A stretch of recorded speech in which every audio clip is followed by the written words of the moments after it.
Hello बच्चों, कैसे हो तुम लोग और कैसा लग रहा है? तो अभी हम लोग चल रहे हैं ग्राफिकल ट्रांसफॉर्मेशन पे, जिसका 2 क्लास कर चुके हैं और जिसमें हम लोग अभी तक पढ़ चुके हैं F X plus C, F X minus C, function of X minus C, function of X plus C, minus F of minus X, mod F of mod X and mod Y is equal to F X. आज हम लोग फिर 5 form पढ़ेंगे, c into fx, function of cx, greatest integer of fx, function of greatest integer of x and greatest integer of y is equal to fx। तो आते हैं एक एक करके देखते हैं। So next form is y is equal to c into fx, y is equal to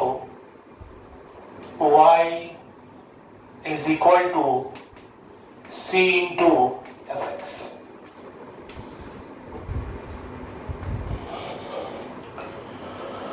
तो ये ग्राफ जो खींचेंगे हम, वो किसके ग्राफ से खींचेंगे?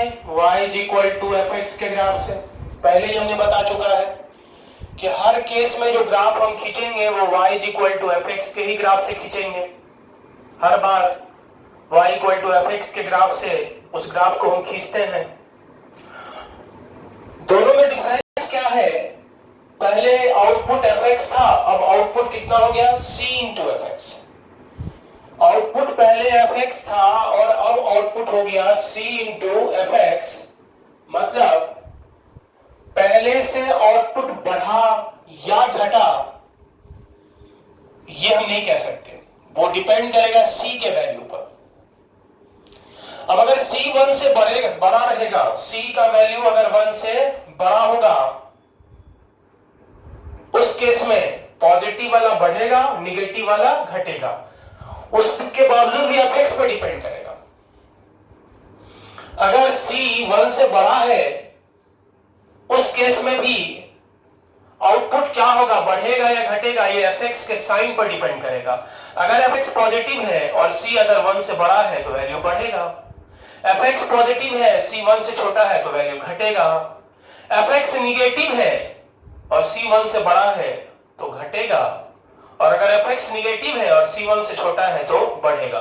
मींस c के वैल्यू पर सिर्फ हम ये नहीं कह सकते हैं कि बढ़ेगा या घटेगा। हाँ, लेकिन ये जरूर कह सकते हैं c के वैल्यू पर कि अगर c 1 से बड़ा है तो उसका मैग्नीट्यूड बढ़ेगा, क्योंकि पॉजिटिव वाला बढ़ेगा, निगेटिव वाला घटेगा। पॉजिटिव वाला और बढ़ेगा, निगेटिव वाला और घटेगा।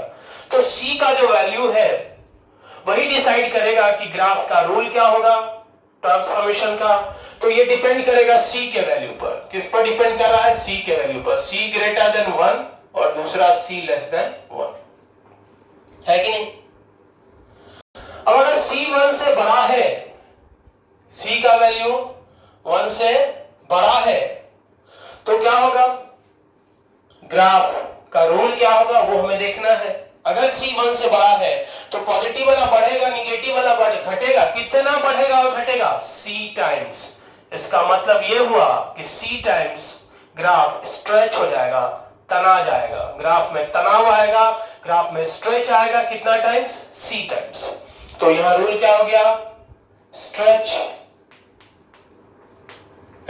द ग्राफ ऑफ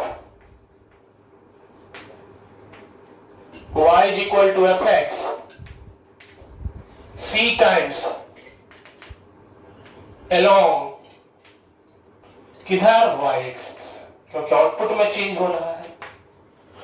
और जब c 1 से छोटा होगा तो पॉजिटिव वाला घटेगा, निगेटिव वाला बढ़ेगा। तो ग्राफ क्या होगा? कंप्रेस होगा, श्रिंक हो जाएगा। Shrink the graph of y is equal to fx। लेकिन अब है कि कितना श्रिंक होगा, ये डिपेंड करता है।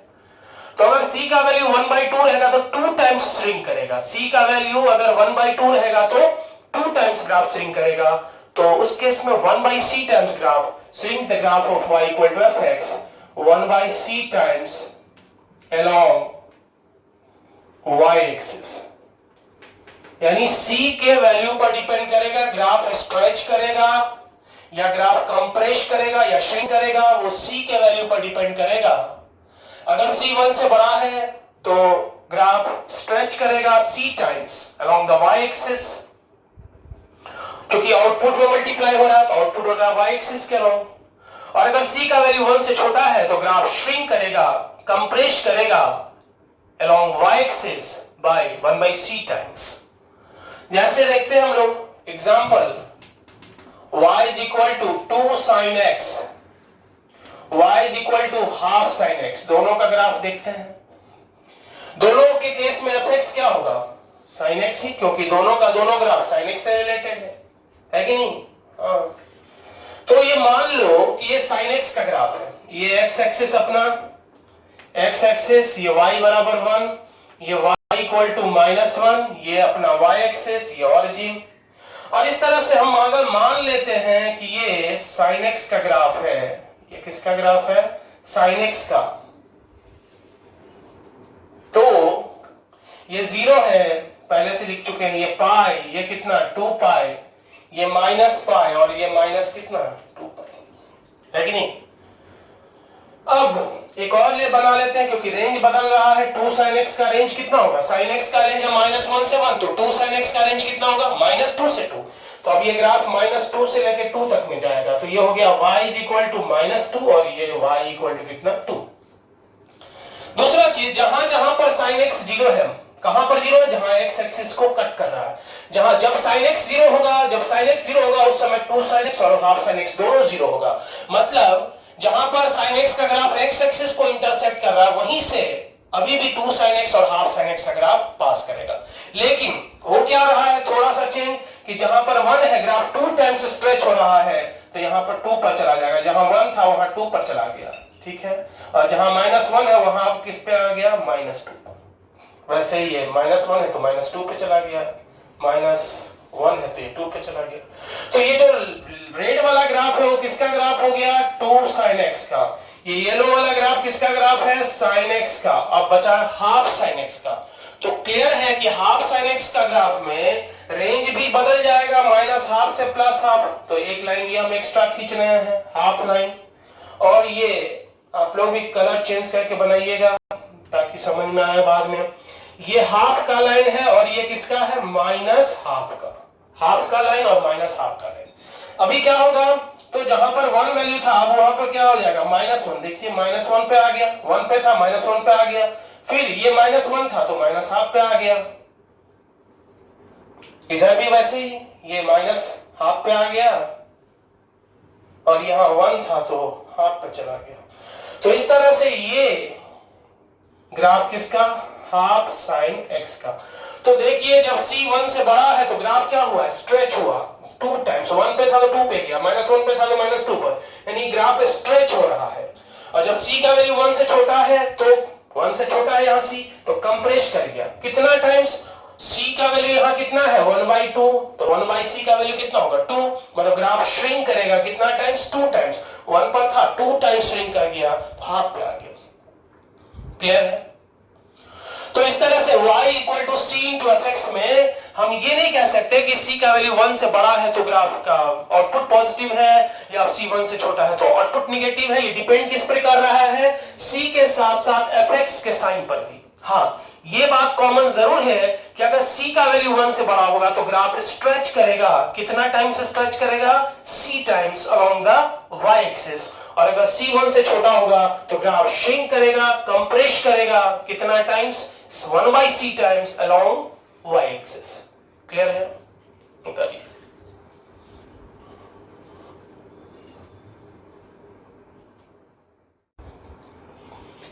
अब नेक्स्ट फॉर्म है y = फंक्शन ऑफ cx। और ये ग्राफ हम लोग खींचेंगे किसके ग्राफ से, y = fx के ग्राफ से। हर बार वही करते हैं। तो क्या होगा, पहले था y = fx और अब हो गया y बराबर कितना, फंक्शन ऑफ cx।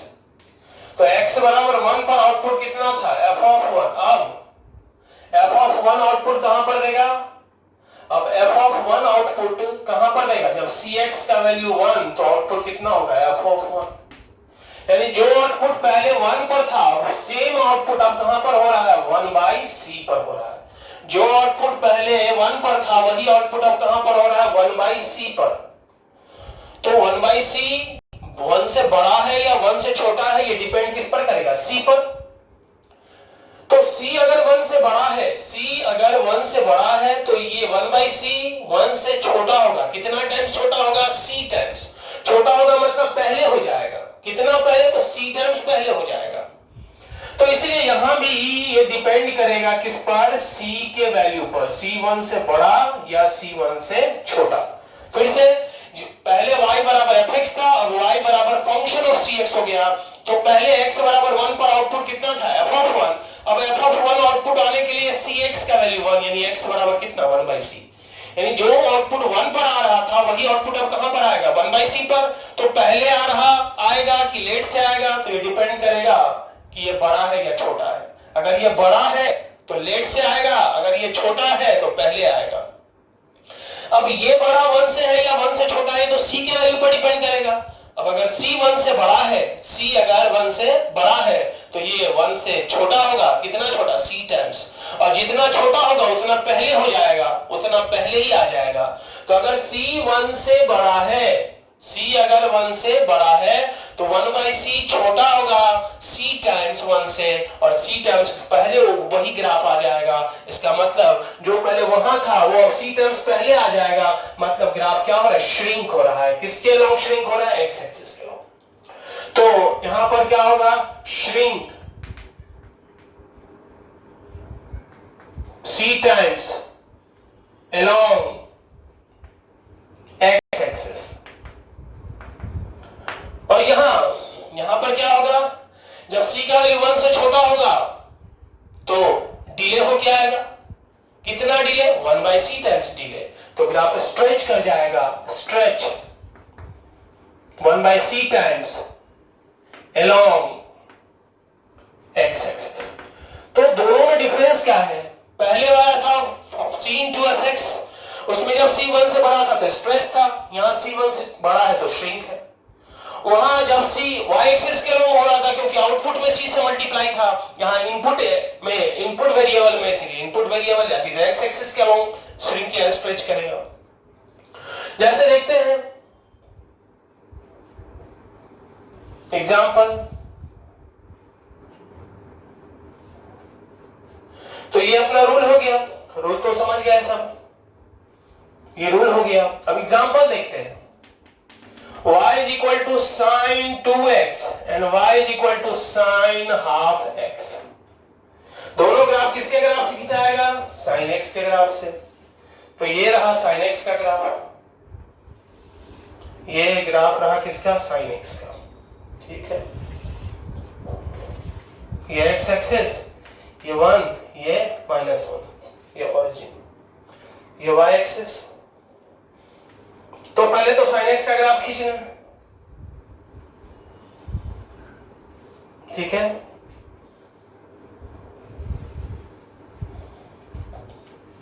तो हमने खींचा ये पाई, ये 2 पाई और ये 3 पाई, ये -पाई, -2 पाई और ये कितना, -3 पाई।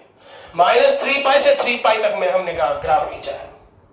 अभी क्या होगा कि वैल्यू चेंज करेगा। जब c 1 से बड़ा होगा तो 2 टाइम्स श्रिंक करेगा, मतलब जो आउटपुट पहले π/2 पर था कहां पर आ जाएगा, π/4 पर। पाई में ये पहला पॉजिटिव पार्ट पाई में है, तो अब ये पॉजिटिव पार्ट कितना में आ जाएगा, π/2 में ही आ जाएगा। और total complete circle, positive circle, negative circle, complete circle 2 पाई में बना रहा था, अब पाई में ही बनाएगा। पाई में ही पॉजिटिव भी हो जाएगा और निगेटिव भी हो जाएगा। तो कैसे, तो ऐसे, ये पॉजिटिव रहा, ये निगेटिव, ये पॉजिटिव और ये निगेटिव, ये पॉजिटिव और ये निगेटिव। फिर से इधर ये निगेटिव, ये पॉजिटिव, ये निगेटिव, ये पॉजिटिव, ये निगेटिव और ये पॉजिटिव। तो अभी जो लाल वाला ग्राफ खींचा वो किसका खींचे हैं, sin 2x का। साइन 2x का, और ये लो वाला ग्राफ किसका है, साइन हाफ एक्स का, साइन हाफ एक्स का। अब हम लोग दूसरा ग्राफ जो एक बचा हुआ ग्राफ है उसको खींचते हैं, तो उसमें क्या होगा, सॉरी ये साइन एक्स का था, साइन हाफ एक्स में क्या होगा, तो ग्राफ स्ट्रेच करेगा, कितना टाइम से स्ट्रेच करेगा, 2 टाइम्स, तो जो पाई पर था वो 2 पाई पर जाएगा, और जो पाई बाई 2 पर आ रहा था मैक्सिमम 1, अब वो पाई पर आएगा, तो पाई पर मैक्सिमम 1 आएगा।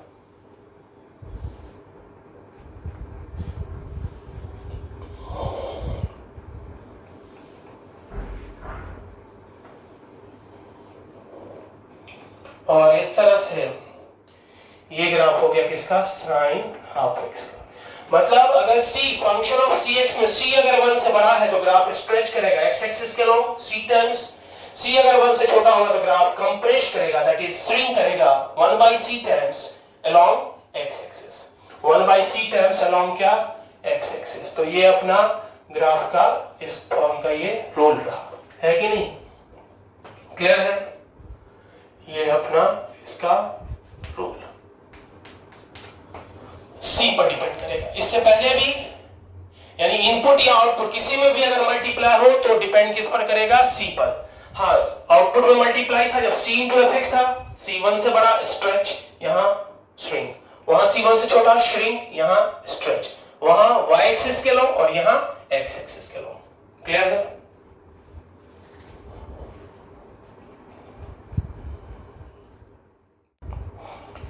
अगला y इज इक्वल टू, अब ग्रेटेस्ट इंटीजर फंक्शन, बहुत जगह कंफ्यूजन होता है ग्रेटेस्ट इंटीजर फंक्शन से काम के साथ काम करने में, लेकिन अगर ग्राफिकल अप्रोच अच्छा है तो बड़ी आसानी से बहुत ही जगह हम कम समय में प्रॉब्लम को डील कर लेते हैं, तो इसलिए उसका ग्राफ ध्यान से सीखना है।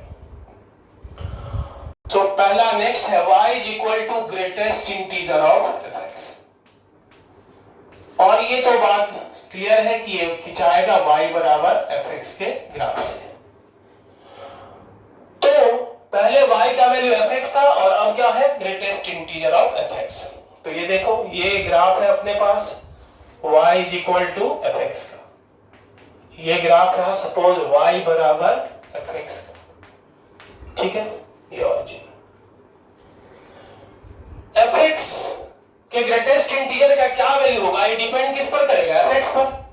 हम जानते हैं ये x और ये क्या fx, x और greatest integer of x, x का वैल्यू 0 से लेके 1 के पहले तक, तो ग्रेटेस्ट इंटीजर कितना होता है, 0 है कि नहीं।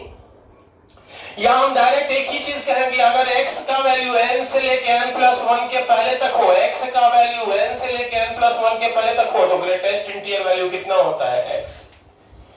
अगर x का वैल्यू ये है n से लेके n+1 के पहले तक, तो ग्रेटेस्ट इंटीजर ऑफ x का वैल्यू कितना होता है, n होता है।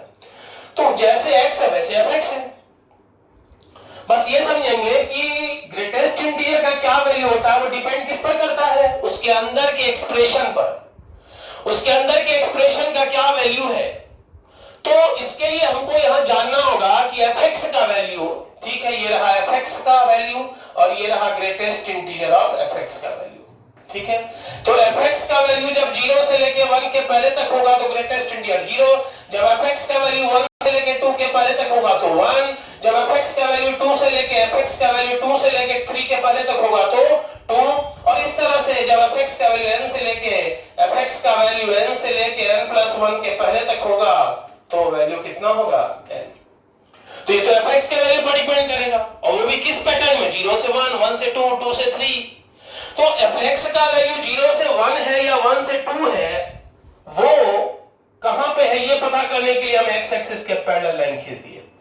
तो ये किसका लाइन 1 का, ये किसका लाइन 2 का, ये किसका लाइन 3 का, ये किसका लाइन 4 का, ये किसका -1 का, ये किसका -2 का, और ये किसका -3 का।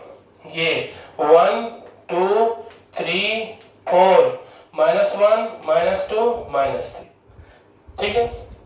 ये क्यों खींचा, ताकि ये खींचने से पता चल रहा है कि ग्राफ का ये पोर्शन जो है वो 0 और 1 के बीच में है, तो इसलिए यानी इस पोर्शन का fx का वैल्यू 0 से लेके 1 के पहले तक है, तो इस पोर्शन का ग्रेटेस्ट इंटीजर वैल्यू कितना देगा, 0। ये पोर्शन कहां से कहां तक है, 1 से 2 के बीच में है, fx का जो ये पोर्शन है वो 1 से लेके 2 के पहले तक है, तो ग्रेटेस्ट इंटीजर वैल्यू देगा 1, 2 से लेके 3 के पहले तक तो 2, 3 से लेके 4 के पहले तक तो 3, -1 से 0 के पहले तक तो -1, -2 से -1 के पहले तक तो -2। तो इस तरह से हमें ये जानना जरूरी था कि fx का जो ग्राफ, fx का जो वैल्यू है वो किस दो कांस्टीट्यूटिव इंटीजर्स के बीच में है, ये पता लगाना जरूरी था, और उसी के बेस पर हम ग्रेटेस्ट इंटीजर ऑफ fx का वैल्यू निकाल सकते थे। इसलिए हमने x एक्सिस के पैरेलल लाइन खींचा हर एक इंटीग्रल वैल्यूज के लिए। तो रूल में अगर हम देखें तो फर्स्ट पॉइंट क्या हो गया अपना, रूल अगर देखा जाए, रूल अगर यहां लिखे तो पहला पॉइंट क्या हो गया, ड्रॉ लाइंस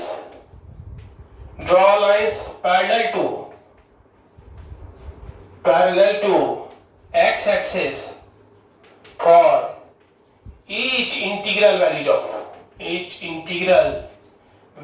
of y,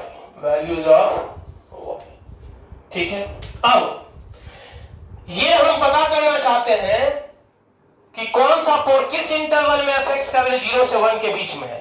तो ये पता करने के लिए ग्राफ जहां जहां कट किया है वहां से हम वर्टिकल लाइन खींच लेते हैं।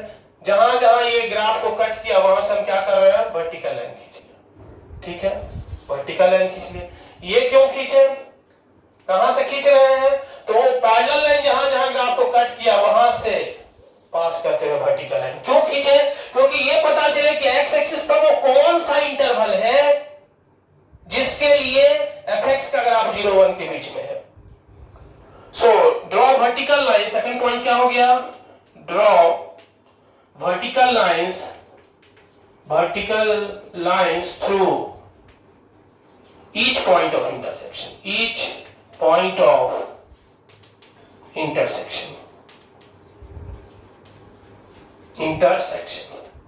अब fx का ग्राफ देखो, fx के ग्राफ को देखते हुए ग्रेटेस्ट इंटीजर का ग्राफ खींच देना है। जैसे ये पोर्शन 0 से 1 के बीच में, वैसे भी x एक्सिस के पैरेलल जहां जहां लाइन को कट किया वो इंटीग्रल वैल्यू है वहां पर, तो इंटीजर का ग्रेटेस्ट इंटीजर कितना होता है उतना ही। तो जहां जहां कट किया वहीं पे पहले क्लोज लगा लो अगर कोई कंफ्यूजन ना हो तो, ठीक है।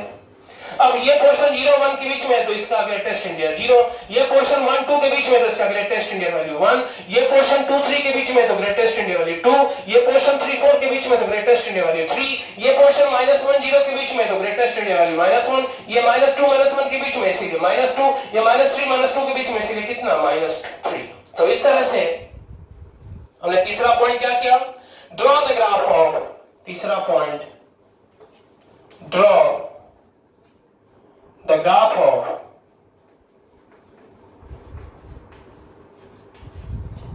greatest integer of fx in each interval of x, in each interval of x, x के हर एक इंटरवल में ग्रेटेस्ट इंटीजर ऑफ fx का वैल्यू पुट कर दिया। क्लियर है, उतारा जाए इसको।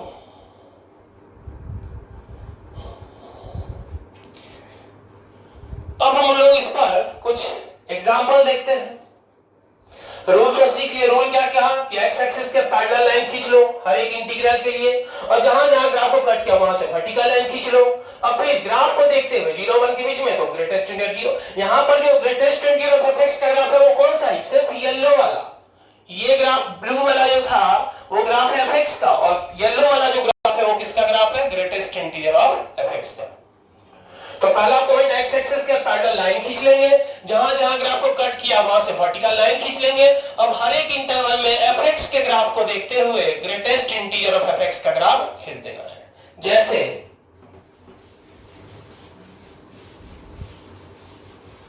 एक ग्राफ खींचते हैं, y is equal to greatest integer of mod x, suppose fx यहां पर कितना होगा, mod x। तो mod x का ग्राफ तो सबको आता है, हाँ खींच दिए।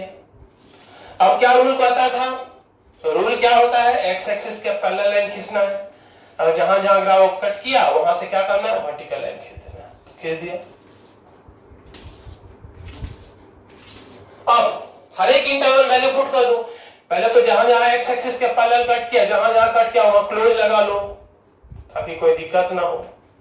ये पोर्शन 0 1 के बीच में इसलिए 0 वैल्यू देगा, 1 2 के बीच में क्योंकि 1 2 3, 1 वैल्यू देगा। ये ग्राफ का पोर्शन 2 3 के बीच में इसलिए 2 देगा। ये 0 1 के बीच में इसलिए 0 देगा। ये 1 2 के बीच में इसलिए 1 पर आएगा। ये 2 3 के बीच में इसलिए 2 पर आएगा। क्लियर?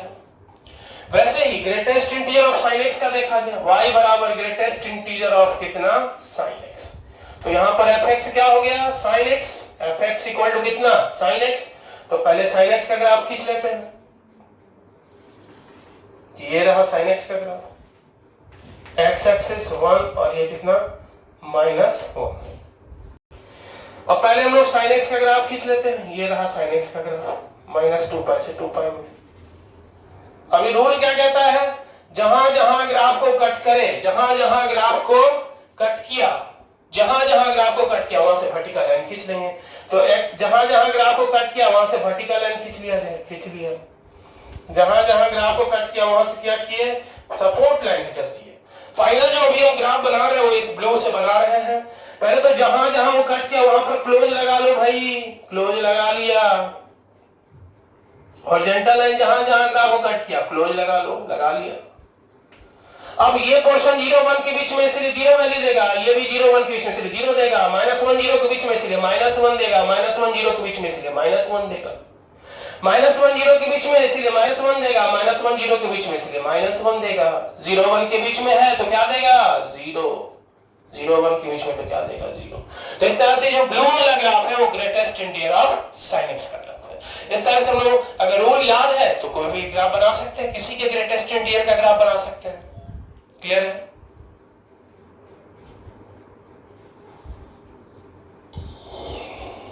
तारा जी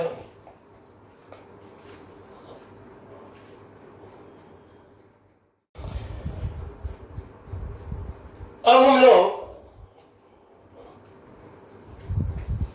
देखेंगे greatest integer of y is equal to fx का graph. Greatest integer of y is equal to fx का क्या ग्राफ होता है वो देखते हैं।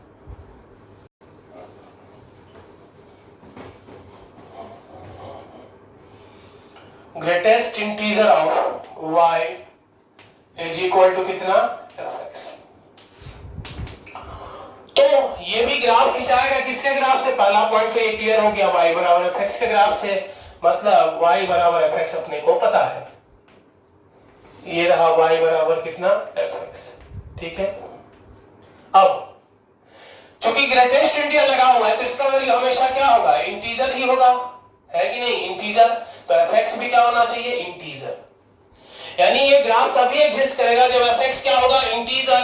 और fx इंटीजर कहां कहां पर है, इसके लिए हम इंटीग्रल का लाइन खींचना तो पड़ेगा ना भाई। ये जैसे 1 2 3 का लाइन खींचे तो जहां जहां कट कर रहा है पता चल रहा है कि कहां पर वैल्यू इंटीजर है। हाँ, ये -2 -1 1 2 3 4, जहां जहां ग्राफ को कट किया है वहां वहां पर वैल्यू क्या है, इंटीजर है। यहां पर वैल्यू एक इंटीजर है, यहां पर वैल्यू इंटीजर है, यहां पर इंटीजर है, यहां पर इंटीजर। जहां जहां ग्राफ को कट किया वहां पर वैल्यू क्या है, इंटीजर है। अब तो ग्रेटेस्ट इंटीजर ऑफ y, यहां पर वैल्यू कितना है, y का वैल्यू कितना है 0, यानी fx का वैल्यू कितना है 0। और fx अगर 0 है तो ग्रेटेस्ट इंटीजर ऑफ y कितना होगा 0। अगर ग्रेटेस्ट इंटीजर ऑफ y 0 है, ग्रेटेस्ट इंटीजर ऑफ y 0 है, इस पॉइंट पर ग्रेटेस्ट इंटीजर ऑफ y क्या है 0, तो y का वैल्यू क्या होगा 0 से लेके 1 के पहले तक। इस पॉइंट पर y का वैल्यू 1 है तो y का वैल्यू 1 मतलब fx का वैल्यू 1, fx 1 मतलब ग्रेटेस्ट इंटीजर ऑफ y 1, और ग्रेटेस्ट इंटीजर ऑफ y अगर 1 है तो y का वैल्यू 1 से 2 होगा, 2 से लेके 3 होगा, 3 से लेके 4 के पहले, -1 है तो -1 से लेके 0 के पहले, और -2 से लेके -1 के पहले। तो ये कहने कि इसका दूसरा नाम भी है ग्राफ ऑफ कैंडल। इसी का दूसरा नाम क्या है, ग्राफ ऑफ कैंडल। क्यों कैंडल, क्यों, क्योंकि कैंडल के जैसा दिख रहा है, नीचे में जलता बेस यानी क्लोज्ड, ऊपर में जलता हुआ ओपन।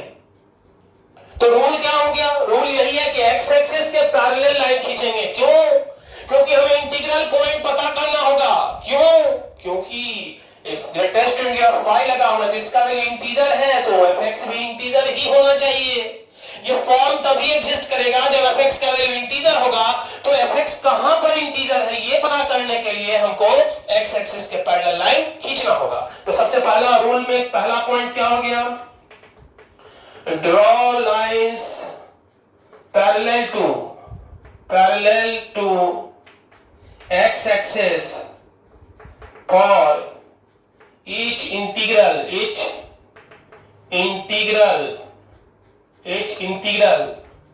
values of y। ठीक है पहला। दूसरा, अभी जहां जहां ग्राफ को कट किया हर एक इंटरसेक्शन पॉइंट पर कैंडल खड़ा कर देना है 1 यूनिट का। कैंडल बोले तो नीचे में क्लोज ऊपर में ओपन। तो सेकंड पॉइंट क्या हो गया, स्टैंड ए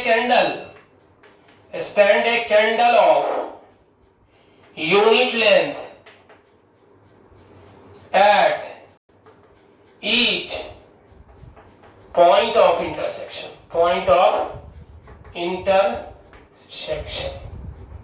ठीक है, इंटरसेक्शन। अब हम लोग इस पे एग्जांपल देखते हैं।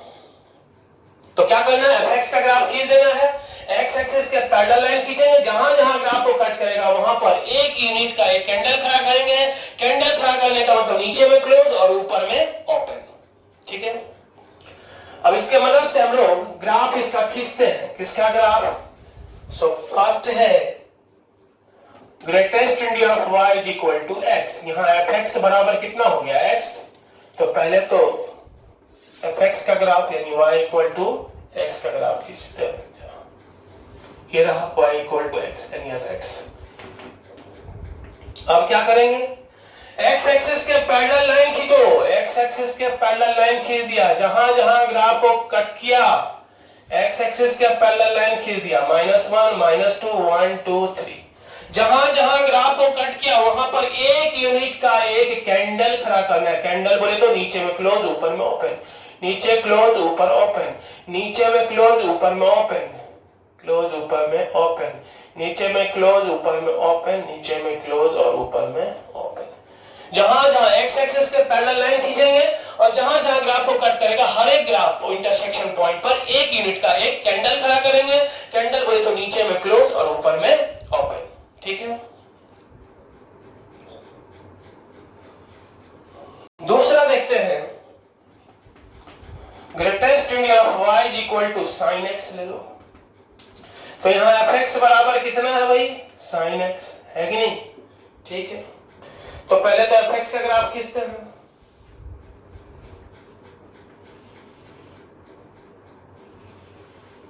x axis y equal to 1, y equal to -1 और ये ग्राफ हो गया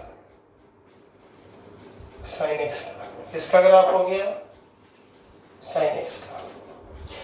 ऑलरेडी x एक्सिस के पैरेलल लाइन खींचा हुआ है, जहां जहां ग्राफ को कट किया वहां पर 1 यूनिट का एक कैंडल खड़ा कर दो। 1 यूनिट का, एक से ज्यादा नहीं। जहां जहां ग्राफ को कट किया वहां 1 यूनिट का एक कैंडल खड़ा कर देना है।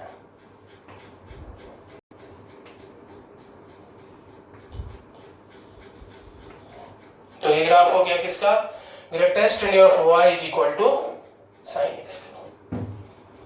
ठीक है, करो।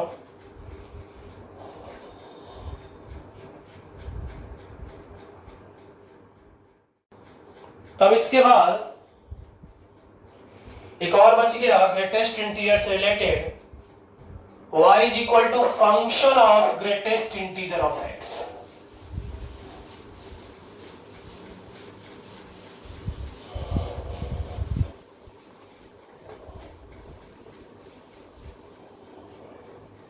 y is equal to function of greatest integer of x। हाँ, किसी को अगर दिक्कत हो तो कमेंट में लिख के आप पूछ सकते हैं डाउट्स।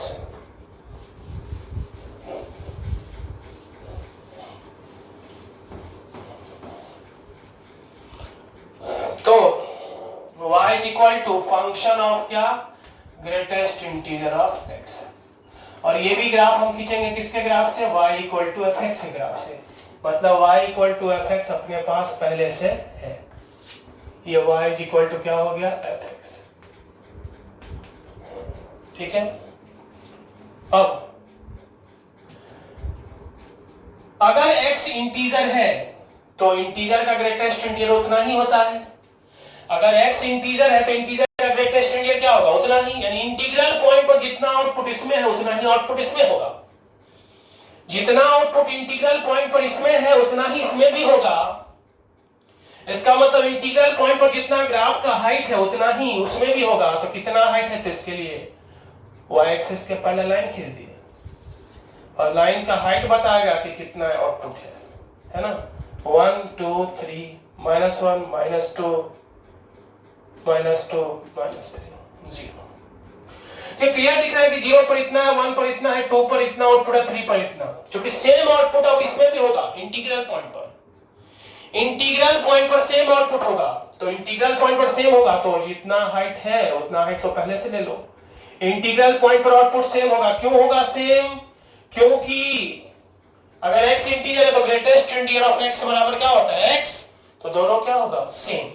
अब यहां fx के ग्राफ में 0 से लेकर 1 तक जैसे जैसे x बदल रहा है आउटपुट भी बदल रहा है, लेकिन 0 से लेकर 1 तक के पहले तक में इसका वैल्यू कितना होगा x का वैल्यू x, और ये ग्रेटेस्ट इंटीजर ऑफ x। अगर x का वैल्यू 0 से लेकर 1 के पहले है तो ग्रेटेस्ट इंटीजर वैल्यू कितना होगा 0, तो 0 मतलब f ऑफ 0, यानी जितना आउटपुट 0 पर आएगा उतना ही आउटपुट, इस केस में जितना आउटपुट 0 पर है उतना ही आउटपुट 0 से लेकर 1 के पहले तक आएगा। fx के केस में जितना 0 से लेकर 1 तक जैसे जैसे इनपुट बदल रहा है आउटपुट भी क्या हो रहा है बदल रहा है, लेकिन यहां अगर x का वैल्यू 0 से लेकर 1 के पहले तक हो तो ग्रेटेस्ट इंटीजर ऑफ x का वैल्यू कितना होता है 0, और उस केस में 0 से लेकर 1 के पहले तक में हमेशा आउटपुट कितना होगा f ऑफ 0, मतलब जितना आउटपुट 0 पर है उतना ही आउटपुट 0 से लेकर 1 के पहले तक होगा। सिमिलरली जितना 1 पर है उतना ही 2 से पहले तक, जितना 2 पर उतना ही 3 से पहले तक, जितना -1 पर उतना ही 0 से पहले तक, जितना -2 पर है -1 के पहले, -3 पर है उतना -2 के पहले। तो हम लोग किया कि सबसे पहले तो इंटीग्रल पॉइंट पर ग्राफ का आउटपुट कितना है, यानी ग्राफ का कितना हाइट है ये पता करना जरूरी है। क्यों, क्योंकि इंटीग्रल पॉइंट पर सेम हाइट है तो वो पता करना जरूरी है। और ये कैसे पता चला, तो y एक्सिस के पैरेलल लाइन खींच के। तो रूल का अगर बात करें तो रूल क्या हो गया, first draw lines parallel to y axis for each integral values of x। उसका अब दूसरा पॉइंट क्या कर रहे हैं, हर एक इंटरसेक्शन पॉइंट से एक लाइन सेगमेंट खींच रहे हैं, कहां तक, नियरेस्ट राइट साइड में। हर एक इंटरसेक्शन पॉइंट से एक लाइन सेगमेंट खींच रहे हैं, किसके पैरेलल, एक्स एक्सिस के parallel. Draw a line segment, draw a line segment from each point of intersection, each point of intersection, from each point of intersection, हर एक इंटरसेक्शन पॉइंट से, to the nearest right side vertical line, to the nearest right side vertical line, right side vertical line in closed open interval, in closed open interval। मतलब closed open interval का क्या मतलब, close open interval, इसका क्या मतलब, जहां पर खींचना स्टार्ट करेंगे वहां क्लोज और जहां पर ले जाना वहां पर ओपन। फाइनली क्या करना है, रूल तो जो आया वो देखने किए आया किस तरह से, तो हम लोग किए क्या कि सबसे पहले तो y एक्सिस के पैरेलल लाइन खींचे, जहां जहां ग्राफ को कट किया वहां पर वो पॉइंट फाइंड कर लिए, वहां से लेके नियरेस्ट राइट साइड में जो वर्टिकल लाइन है वहां तक हमने क्लोज्ड ओपन में एक लाइन सेगमेंट खींचा, किसके पैरेलल, x एक्सिस के। ठीक है,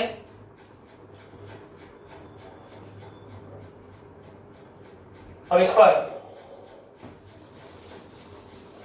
देखते हैं हम लोग ग्राफ को, y is equal to sine greatest integer of x। fx यहां पर कितना है, sine x, fx equal to sine x, तो function of greatest integer of x बराबर कितना होगा, sine greatest integer of x, है कि नहीं। तो पहले तो fx का ग्राफ,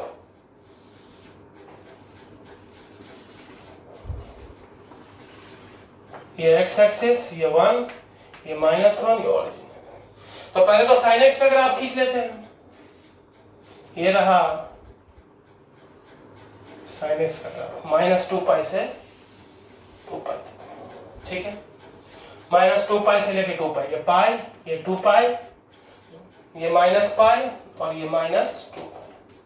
अब क्या करना है, 1 पर खींचना है, तो ये है 1.57, कितना है ये 1.57 पाई बाई 2 1.57, लेकिन हमको 1 ही पर खींचना है, तो ये रहा 1 पर, खींचना कहां पर है 1 पर, तो ये रहा 1 और ये फिर 2 और ये फिर 3, ये फिर 4, ये 5, ये 6, -1 -2 -3 -4 -5 -6। ग्राफ को पता चल गया। अब क्या करना है, हर एक इंटरसेक्शन पॉइंट से नियरेस्ट राइट साइड में वर्टिकल है, वहां तक ले जाना है।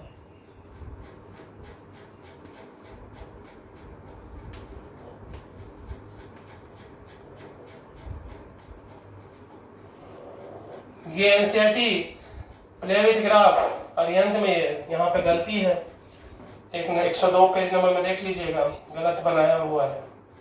पिछले 10 जब से बुक आया तब से गलती ही बन रहा है उसमें।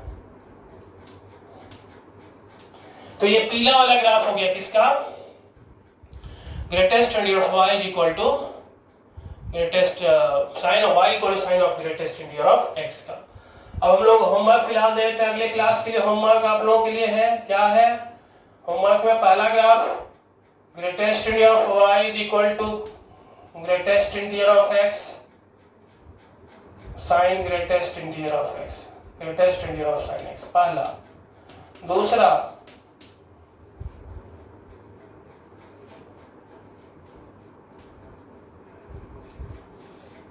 y is equal to greatest integer of 2 sin x, greatest integer of y is equal to greatest integer of 2 sin x। ये होमवर्क है, अगले क्लास में फिर हम लोग इसको डिस्कस करेंगे, ठीक है, कोई दिक्कत है?